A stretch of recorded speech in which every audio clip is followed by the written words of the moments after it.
ته رسوو او د دې اواز په واسطه به ټول پښتانه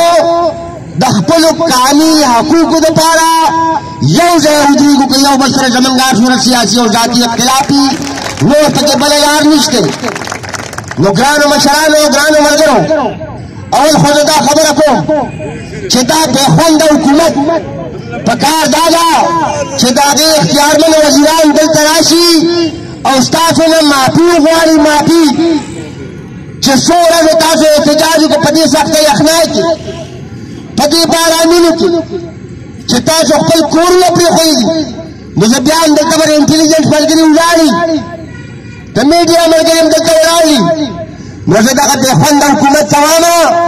چې ځان ته پښتانه وایي پښتانه نو راشئ دا د هندوستان نه دي راغلي دا د دې خاورې پښتانه دي خپل غم یې راوړلی خپل مشکل یې راوړلی خپله مسله یې راوړې ده راووځئ د دې دفتر نه او راشئ دې مشرانو سره په ځمکه کښېنئ او د دوی دا مشکل او دا مسله حل کړئ. زه ګرانو مشرانو ګرانو ملګرو سوا پښتانه وایي چې خبره لږه او عمل پې ډېر. ای ګرانو پښتنو ګرانو مشرانو که دا مشکل دی او که دا نور ټول مشکلات چې موږ تاسو سره مخامخ یو دا به ضرور وایم چې دا جنګ ډېر د استقامت جنګ دی دا جنګ لوی جنګ دی دا اوږد جنګ دی او تاسو ته پته لګېدلي چې اسپندیار ولي خان صاحب په راروان 10 مارچ باندې د پښتنو د ټولو ستونزو مشکلاتو او مسلو دپاره د ټولو پښتنو قامي جرګه راغوښتې ده قامي جرګه او انشاءالله په هغې جرګه کې به جرګه کوو. دا جرګه سیاسي جرګه نه ده دا جرګه قامي جرګه ده دا جرګه دا ولسي جرګه ده او په دې لویه قامي جرګه کې به جرګه کوو د پښتنو ټول مشکلات او مسلې دا به مخې ته ږدو او په شریکه به ټول پښتانه د هغې د حل دپاره تګلاره ټاکو او بیا به د ټولو پښتنو نه دا تمه کوو چې په هغه تګلاره به د سیاسي اختلافاتو باوجود د ذاتي اختلافاتو باوجود د پښتنو او پښتنو د بچو د مفادو په خاطر باندې په هغه تګلاره باندې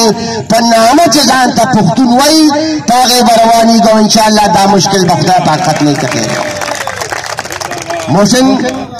ولاړ دی زه به دنه اجازه غواړم انشاءالله چې اوس واپس لاړ شم په دې مشکل باندې په دې ساعت تحریک التوا انشاءالله د په اسمبلی کې جمع کوم او داسې وګڼئ داسې هر پښتون صرف د ځان خبره نه کوم په دې اسمبلی کې به ټول پښتانه په اعتماد کې علم که بعضې خلک د خپلو پاټونو یېرېږي هغوی ته به سوال به ورته کوو جرګه به پرې کوو چې دا جنګ دا د سیاسي سکورینګ دپاره موږ نه کوو دا د پښتنو او د پښتنو د بچو د دې مشکل او د دې مشکلاتو او د دې مسلو د حل دپاره کوو او انشاءالله ټول به یو بل ځان ته لار به یو بل ته پرېږدو اوږه به یو بل ته کوزو ځکه چې پښتانه نور مسلې او مشکلات نشي برداشت کولی. دا کم سلوک موږ سره کېږي دا سلوک په دنیا کې کم ملک د خپل باشنده سره کوي دا کومه خبره چې موږ سره کېږي چې څوک د خپلو حقوقو دپاره اواز پورته کوي نو چې بیا پښتون یې منئ نو بیا یې د مرای نه نیسي تانې ته راځه دا ولې دا ځکه چې هغه پښتون وي. ای پښتنو په دې خبره به ځان پوهه کوو موږ پښتانه ګرم یو د یو بل خلاف یو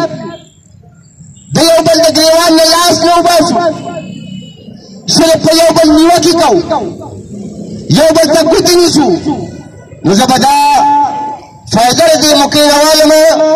چې موږ او تا دا ګوره دا چې موږ د پښتون خبره کوو بیا وایي ملک ماتئ بیا وایي د افغانستان ملګري دي کله وایي د هندوستان ملګري دي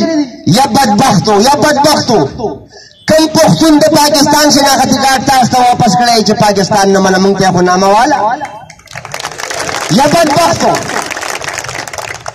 د پښتنو دشمنان دي د دې ملک دشمنان دي چې کوم د دې ملک واکداران دي واکداران او بیا الزام لګوي وایي پاکستان نه مني نو زه ورته دا خبره کوم چې تاسو دا خبره کوئ چې پاکستان نه مني نو زه درته تپوس کوم چې دې پاکستان یو ولي خان آئین جوړ کړی بل چا خو والا آئین نه جوړ کړی خو پښتونو د پښتنو مشرو نو ځکه پکې الزام لګوئ باچا خان د هندوانو ملګری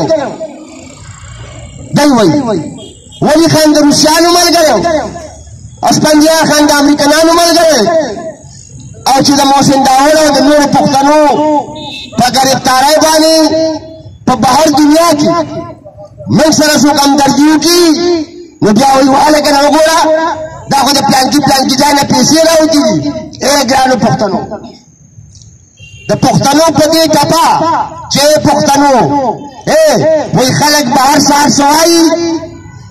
نه به چا منو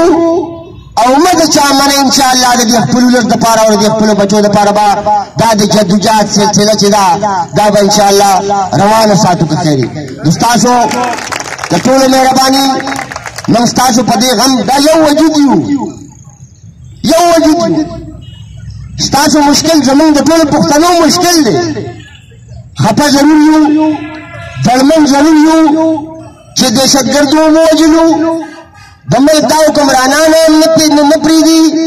او یو بد حال کې پښتانه ژوند کوو خو ډېر سپین ږیري ناست یې ځوانان ناست یې ضرور به ورته دا خبره کومه چې دا جنګ چې دی دا به ډېر په حکمت او ډېر په استقامت کوو چې خپل ولس له او خپلو بچو له د دې جنګ ګټه راوړو انشاءالله موږ وینو چې دا ګټه به انشاءالله پښتانه راځي ځکه چې اوس پښتانه یووالي طرف ته انشاءالله که خیري روان دي نو یووالي بیا ستاسو د ټولو ډېره زیاته مهرباني او ډېره زیاته شکریه مهرباني